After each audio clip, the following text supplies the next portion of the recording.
Kwa sababu hii mtu ni Mungu alikataa. Akikaribia karibu na president wetu, mambo yetu itaharibika. Wakati alikaribia karibu na Uhuru, uliona vile kilienda. Na si Uhuru peke yake, hata yeye mwenyewe imesindikana. Number 2, ile mambo mengine unaongea ya shares iko kwa Biblia.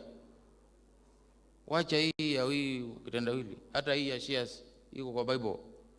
Soma Galatia 10:6.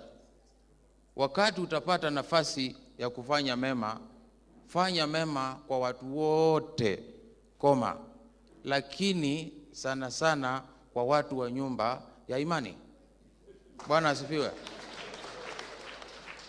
Sio Nimrod anasema, hata pastor mnaweza soma, nisikue ni mimi, ni Biblia.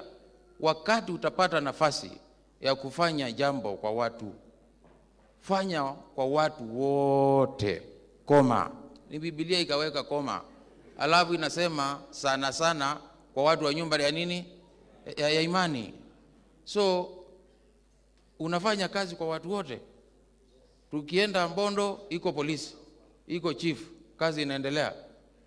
Lakini mahali kwa watu wa imani tunapana inafanywa sana sana. Kwa hivyo usijali, ni Biblia. Ukienda mbinguni Mungu atakuwekea tiki kwa sababu ya hiyo. Alafu ukumbuke Nimrod ni mtu wa imani na ako Kitui. na watu wangu wako hapo. Thank you so much, Your Excellency. Mungu akubariki.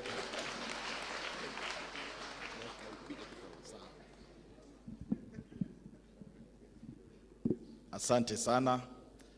Deputy President wetu,